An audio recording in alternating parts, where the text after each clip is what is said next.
साथियों, मणिपुर की ये धरती, ये क्षेत्र आशा और उम्मीद की भूमि है, लेकिन दुर्भाग्य से हिंसा ने इस शानदार इलाके को अपनी चपेट में ले लिया था।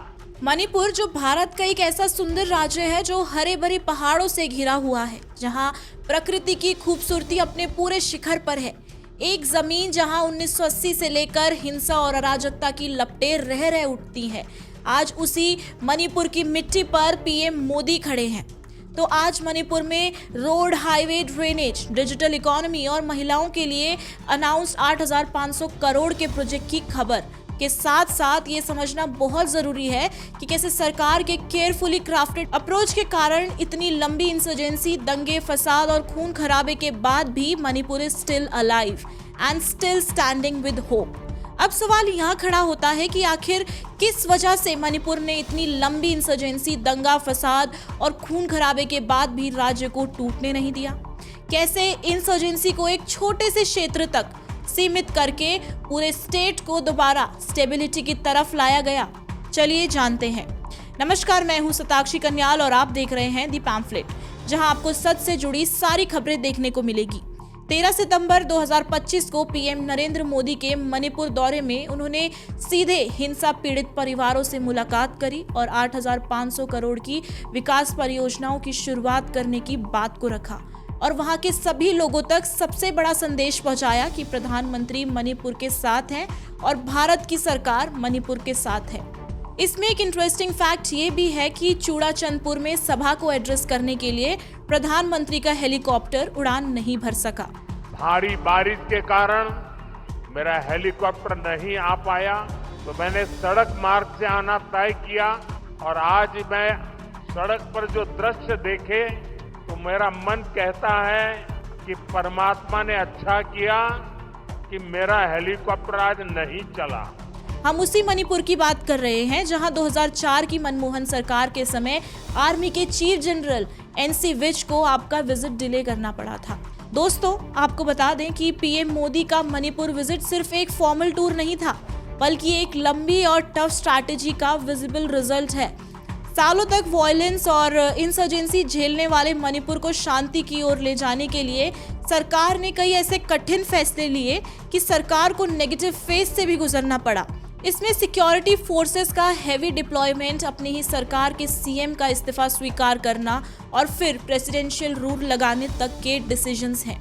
इस नेगेटिव पीआर से अनअफेक्टेड सरकार का मणिपुर में फैली हिंसा को नॉर्थ ईस्ट के दूसरे राज्यों या पूरे भारत में फैलने से रोकना एक सबसे बड़ी स्ट्रैटेजिक अचीवमेंट थी। आज प्रधानमंत्री का ये दौरा इस बात का सबूत है कि ये स्ट्रैटेजी सफल रही और मणिपुर एक बार फिर से स्टेबिलिटी और डेवलपमेंट की राह पर मजबूती से आगे बढ़ता नजर आ रहा है। दोस्तों, लोकल लेवल पर हिंसा को रोकना ही एकमात्र चुनौती नहीं थी। इसका मेन चैलेंज था इस हिंसा की आड़ में दर्जनों एंटी इंडियन कॉन्स्पिरेसीज को सफल नहीं होने देना, क्योंकि Manipur directly shares its border with Myanmar. अगर यहाँ की वायलेंस को कंट्रोल से बाहर कर दिया जाता तो ये सिचुएशन क्रॉस बॉर्डर इन्फिल्ट्रेशन और इलीगल वेपन सप्लाई का एक मेजर सोर्स बन सकती थी। सोचिए, नक्सल ग्रुप के पास भी ज्यादातर हथियार नॉर्थ ईस्ट और म्यांमार बॉर्डर से पहुंचाए जाते हैं। इसी कारण को लेकर ये एरिया स्ट्रैटेजिकली बेहद सेंसिटिव है। दोस्तों, अगर इसे हम कैलकुलेशन वाइज देखें तो जब मणिपुर में हालात सबसे खराब थे तब इसके रिपलिंग इफेक्ट में नक्सल हिंसा भी देश में बढ़नी चाहिए थी, लेकिन हुआ इसका उल्टा और आज नक्सल समस्या अपने अंत की ओर है।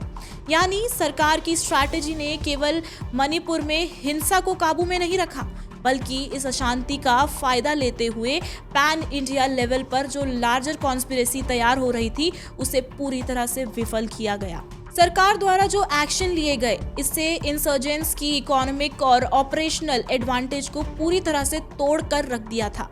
अफीम की खेती और हथियार सप्लाई जैसे उनके रिसोर्सेस का काम वही चौपट तो हो ही गया था, जिस कारणवश उनके हाथ खाली के खाली रह गए और हिंसा बस मणिपुर तक ही रह गई। जब पॉकेट्स ड्राई होंगे तो हिंसा कितने दिनों तक चलेगी? अफीम के खेती को नष्ट करने से केवल मणिपुर की हिंसा की फंडिंग नहीं रुकी, बल्कि इसका इम्पैक्ट पूरे देश में पड़ा। सरकार ने मणिपुर में स्थिति को काबू में रखने के लिए एफिशिएंट कदम उठाए। सबसे पहले आपको बता दूं कि राज्य में प्रेसिडेंट रूल लागू किया गया था ताकि प्रशासन पर पूरा कंट्रोल रहे, जिससे हर जगह हर इलाकों पर नजर रखी जाए। और वही अफीम की खेती जैसे इकोनॉमिक रूट्स को खत्म ही कर दिया गया था, क्योंकि उग्रवादी ग्रुप्स इसी के पैसों से हथियार जोड़ते थे। इस एक फैसले ने उग्रवादियों को कमजोर कर दिया और अब आप सब देख ही सकते हैं इसका रिजल्ट हम सबके सामने है, जहां कुकी और मेती समुदाय आज पीस एग्रीमेंट पर साइन करने जा रहे हैं। 1990 के डिकेड के बाद पहली बार ऐसा एक दोबारा ऐतिहासिक पल देखने को मिला जब दोनों समुदाय एक समाधान की दिशा में आगे बढ़ रहे हैं। इसके पहले 4 सितंबर 2025 को मणिपुर में शांति और सामान्य जीवन को बहाल करने की दिशा में एक महत्वपूर्ण कदम उठाया गया था, जिसमें देखा गया कि कुकी जो काउंसिल ने नेशनल हाईवे 02 को यात्री और आवश्यक वस्तुओं की आवाजाही के लिए खोलने का फैसला लिया था। इसी दौरान SOO यानी सस्पेंशन ऑफ ऑपरेशन को लेकर बैठक हुई, जिसमें मणिपुर सरकार, MHA यानी Ministry of Home Affairs, Kuki National Organisation और यूनाइटेड पीपल्स फ्रंट मौजूद थे।